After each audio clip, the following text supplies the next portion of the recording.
अंदमान पर्व. अंदमान म्हणजे भयंकर कालकोठडी.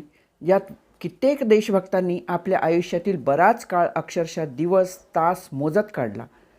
सावरकरांच्या माझी जन्मठेपमुळे आपल्याला तेथील दुःख, कष्ट, वेदना, अत्याचार कळले तरी आपण अंदमान पर्वमध्ये विनायक सावरकर, बाबाराव सावरकर यांचे संक्षिप्त विवरण ऐकलंच आहे. या दोन्ही महासागरांविषयी जेवढे लिहावे, समजावे, जाणावे तेवढेच अचंबित करणारे आणि निशब्द करणारे आहेत. अंदमानात शिक्षा भोगलेले क्रांतीवीर बाबा मदनसिंग गागा, भाई परमानंद तसेच मुसाईसिंग यांच्याबद्दल आपण पुढील भागांमध्ये जाणून घेणार आहोत. त्यापैकी आज लाहोरच्या बाबा मदनसिंगांबद्दल जाणून घेणार आहोत. अनेक वीरांप्रमाणेच बाबांचा जन्ममृत्यूबद्दल काहीही माहिती उपलब्ध नाही. क्रांतिकारकांचा इतिहास शोधणे हा फार मोठा आणि कष्टप्रद भाग होऊन बसला आहे.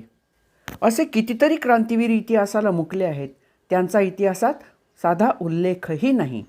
असे अनेकांपैकी एक आहेत बाबा मदनसिंग. धर्मनिष्ठा आणि क्रांतिनिष्ठा या दोघांचा सुरेख संगम म्हणजे बाबा मदनसिंग यांच्या कार्यामधनं आपल्याला ते दिसून येतं. ते धर्मयुद्धात जसे उतरले तसे क्रांतियुद्धातही सहभागी होऊन त्यांनी इतिहासात आपले नाव, आपले कार्य, कर्तृत्व नोंदवलेच आहे. जनता जरी त्यांना विसरली असली तरी इतिहास मात्र त्यांना कधीच विसरू शकत नाही. लाहोर जिल्ह्यात गागा नावाचे छोटेसे खेडेगाव. तेथे सरदार मालसिंग जीवनकौर यांचा बाबा मदनसिंग हा भाग्यशाली पुत्र. त्यांचे शिक्षण गुरुद्वारातच झाले. जन्मजातच त्यांची वीरवृत्ती होती. त्यांचे शिक्षण तसे बेताचेच, पण शिक्षणात काही केल्या बाबा मदनसिंगाचे मन रमेना. अखेर त्यांनी शिक्षणाला रामराम ठोकला आणि हस्तव्यवसाय करू लागले. या व्यवसायासह धार्मिक वृत्ती असल्याने अनेक धर्मग्रंथांचे पारायण केले. पुढे अभ्यास करून त्यांनी पंजाबी भाषेवर चांगलेच प्रभुत्व मिळवले. ज्या बाबा मदनसिंगांचे शिक्षण जेमतेम ते मदनसिंग पंजाबी भाषेचे उत्तम कवी म्हणून प्रख्यात झाले. 1913पर्यंत त्यांनी धार्मिक शिक्षणाचा प्रचार केला. स्वदेशीची तळमळ त्यांच्यामध्ये होतीच. तर 1606 ते 7 हे वर्ष स्वातंत्र्याच्या लालसेने पेटून उठलेले होते. हिंदुस्थानाच्या मानगुटीवर बसलेल्या परकीयांना हाकलणे हेच मुख्य ध्येय बाबांच्या मनात रुजू होते. अमेरिकेतून निघणाऱ्या गदर वृत्तपत्रकाचे ते वाचक असल्याने हिंदुस्थानातील साऱ्या बातम्या त्यांच्या कानावर पडत असत आणि त्यांचे पित्त खवळून उठत असे. त्यांना लल्लोभाई म्हणजेच गुरु नानक यांचा शिष्य असे सगळेजण समजत होते. दिल्ली शहरात नवीन रस्ते करण्याचा ब्रिटिशांची योजना होती. त्या योजनेत रककगंज गुरुद्वार जमीनदोस्त करण्याचे ठरले. या होणाऱ्या अत्याचाराने सारा शीख समाज पेटून उठला. बाबा मदनसिंग यांनी ब्रिटिशांची ही योजना हाणून पाडली. या कारणाने ब्रिटिशांचे रक्त तापले आणि मदनसिंग त्यांच्या डोळ्यात सलू लागले. लाहोरच्या पहिल्या खटल्यात म्हणजे 14 ते 15 त्यांना गोवण्यात आले. ते अत्यंत गुप्त अत्याचाराचे, जुलमाचे होते. बाबा मदनसिंगावर अत्यंत अत्याचार करण्यात आले. खूप कष्टप्रद दिवस त्यांनी काढले. त्यांना 6 दिवस हातकड्या आणि लोखंडी शृंखलांनी जखडून कोठडीच्या छतापासून लोंबकळत ठेवून दिले होते. त्यांच्यापासून कबुली जबाब घेण्यात येत होता, पण धैर्यवान बाबा जराही विचलित झाले नाही. त्यांना त्या अवस्थेत ग्लानी आली. त्यात त्यांना गुरु गोविंद सिंगाचा साक्षात्कार झाला.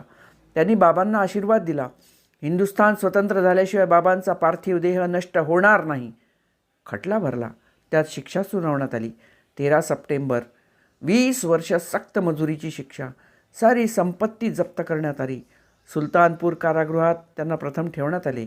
नंतर राजकीय कैद्यांसह अंदमानात धाडण्यात आले. अंदमानाच्या यमयातना तर अति भयंकर होत्या. रोज 55 पाऊंड नारळाचे छिलका कुटून 30 पाऊंड तेल काढणे, काथ्या कुटणे याचा त्यांनी विरोध केला. प्रतिकार केला म्हणून त्यांना लोखंडी पिंजऱ्यात बंद करून ठेवण्यात आले होते. बाबा मदनसिंगाच्या हातात हातकड्या, पायात बेड्या हेच जणू त्यांचे वैभव. या विक्रमी वैभवात त्यांनी अंदमानात 5 ते 6 वर्ष काढले. याच अंदमान कारागृहात वीर सावरकर होते. त्यांचा आणि बाबा मदनसिंगाचा सहवासातून परिचय झाला आणि सावरकरांचे ते परमभक्त बनले. अंदमानातून हिंदुस्थानात पाठवण्यात त्यांना आले. त्रिचनापल्ली कारागृहातही ठेवण्यात आले. त्या कारागृहात राजगोपालचार्य सहबंदी होते. त्यानंतर कराची कारागृहात त्यांची रवानगी करण्यात आली.